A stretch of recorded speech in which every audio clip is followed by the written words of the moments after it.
رول نمبر 2 لما فا حكى الرقبة مالك كون أفكر بس دمي أفريقيا نني كم دي دمي سديها في كم دي دمي إسا سدين نما التربة مصدّت أسر كذا already ناكن اللي هو جدًا كنو في دندا نولي كنو في دندين أما تكرو عنك صدركار جتة سورة جنّا مكرجال جيسو إنجا جتة تيامنتا يوم هذا سنتات كيف تقول يوم هذا كسنتات دكرا يوكي جالتا في كبجة إسا كباجو راكان كه أنو أما إنجال شافي أنس كيجيب دو تاكا جولة زني آتاو أكر فلقير الدم سمع إني فهم ما شكرا اللي سل بيت بقارجة دواس درجة لسه مسكين سبسبي مالن دواس درجة هيك أشاشة لسه يتدرج دوا ودلا إندهيت إندزينه شل أيد الله استغفر الله العظيم فكذا أيد الله يعني هكذا والله أيد أوكي يعني حق لمن نسوي أوكي إني أوكي أنت أرسلني درو أنت أرسلني إني إثيوبيا متى بسوس كان تكرانيانا كايرو الله مبارك حياتكم مبارك حيات مقام سمع لي أنت ترنجر يا أنت ترنجر أي تدفعوا أنت ترسوني أنت دعاء استركوا كموت ما يترف سوي لهم أنت دعاء أي مستركالون يموت سوي لهم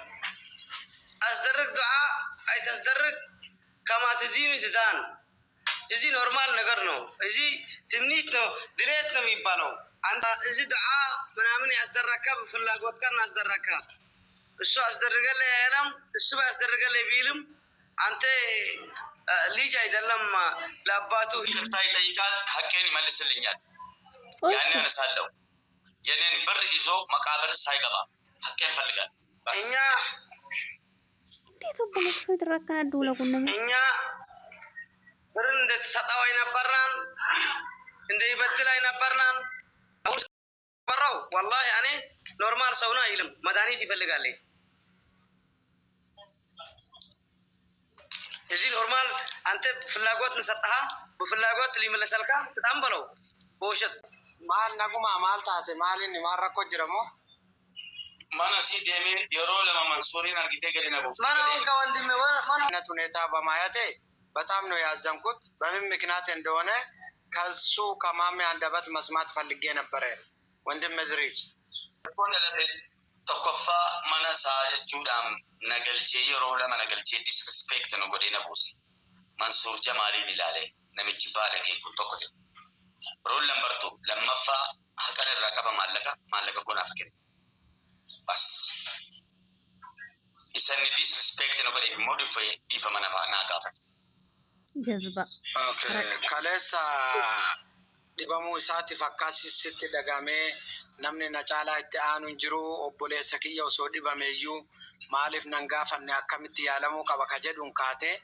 اكاتا سنينو درسا اتمو قمنا جنة وفلا اللي ارغرو اكاتا كان يودف تو ارغنو سلا غرامي ديما جرا جركوني ادم سي امتا كنا مالي غافي غدا متا كن كيسات اومه جرا بيتا كناف توكوفا ادله دابد دولالي لما فا منصور حسين سبب منصور في غنا درب جته اجندا له غونغو دتا جدي يادو ركوم براجراچو ملا تري اكو جته حكايو برا كبار يا بريستو الالي انا اوف تعالى نما ستي مجرا الرا لغودن ديس كمال التمي ما نقول لك اياه كلبك كيتي تكوني كلبة حيوان والله خلاص قدنا چندانو قالو انا هيتكو ميمي بناتيش نيو بلوزي ترون يدلم لانتي سمان بونكا خلاص انا بتچلو بفيت كمان بفيت ولا توقع لي يعني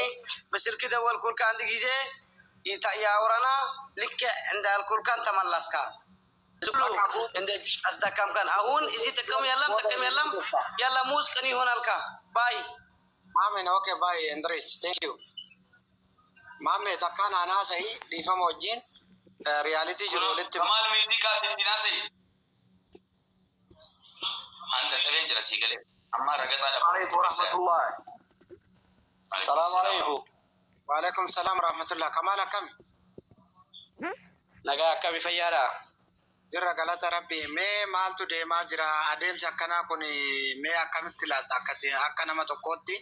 Kaleessa mucaa kubaa jira jennee iyyaalannaa walii iyaalla jennee nutuu gaafa gabbaanu dhimma obboleessa kootii na ilaallata akkamitti naan ga'uu diddanii yaada jedhu kaasee nullee of ilaallee siin ga'uu qabnaa yaada jedhu itti dhiyeessinee innis akkaataa sanii ganamtaa boruu sanii du'aayii obboleessa kootii godha jedhee hanga sadarkaa mallaqa miskiinaa hiruu ga'ee nuu baay'ee dinqisiifachaa turre.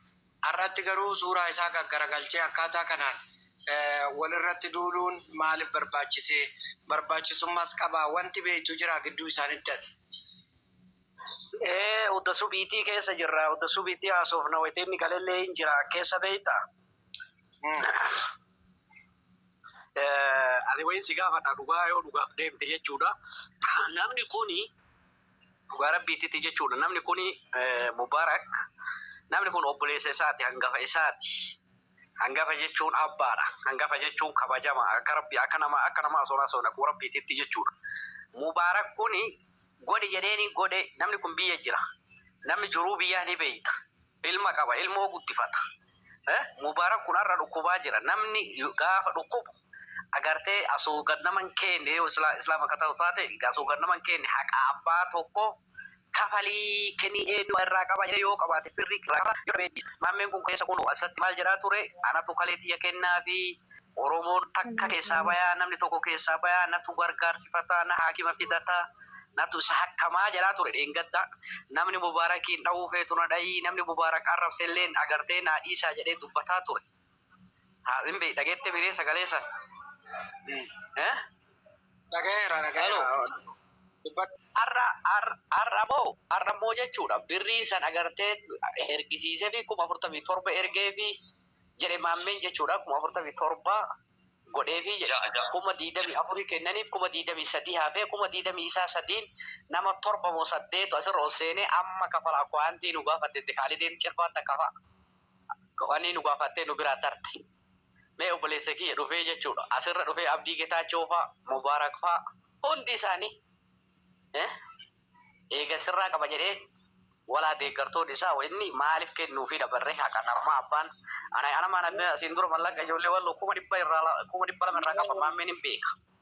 Mee Kamal dhiifama wajjin gaariidha akka yaada kaaftee jirta ati amma deeggara pirezidaanti Maammeellee osoo hin ta'in deeggara eenyu Mubaarak illee osoo hin ta'in akkuma reef dubbatte dhugaa dubbachuuf yoo kadeemtu taate jettee dubbii kaafte. Dhuguma rabbiitti nuti dhugaaf deemna malee dharaafis hin deemnu. Yoo haqaan haqatti mallaqa isaaf jecha baasisan Mubaarak mallaqa kana naa baasii du'aayii naa goosisi jedheen mallaqni kun birrii xiqqaadha. Already naa kennillee yoo jedheen kennuufii danda'a nullee kennuufii dandeenya. Ammatti garuu wanti kun Habibi ila wanti ko siimu ani wani siimu wasiiman dhaggeeffadhu nama ana wasiima dhaggeeffadhu nama dhaggeeffadhu sheeyni dhufe beekan dhufe ijoolleen jimmaa wanni taatu dhufte hiriyoonni maambee dhufe harargeerraa dhufan arsiirraa dhufan ana walumaa gala deeggartoonni Mubaarak akka deeggartoota afaanii malee deeggartoota lubbuu isaa dabarsitee riyaala birrii 24 Itoophiyaa nama isaa kafalu nama as jala deemee ashangulliitii albee namatti ergu ashangulliitii arraba ka Dubaay irraa lakkoofsanaa erge jiru birrii agarsiisana akkamirraa kafaluu dadhabe namni. Kamal haasaa ijoollee mannaaraan haasa'iin hin dhaggeeffadhu haasaa ilma namaa haasofna.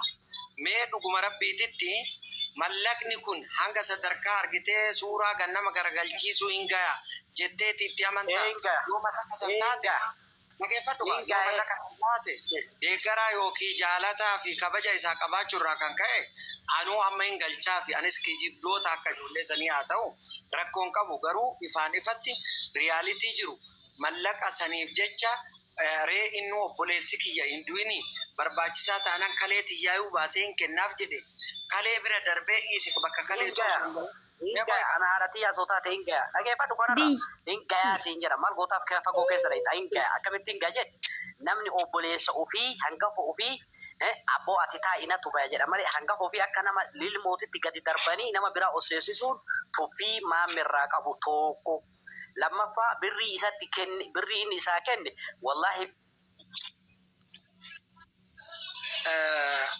Kamal billahi naan kennine woman naman jedha dhugaa dubbachuuf walillee hin beeknu anis hin beeku atis hin beektu dhugaa dubbachuuf jarri kun araaramuu mala ajandaa yeroodha yerootti itti walii kennan ta'uu mala ani dhugaa baay'ee daqiiqaa takkatti maa waa irraa qaba daqiiqaa takka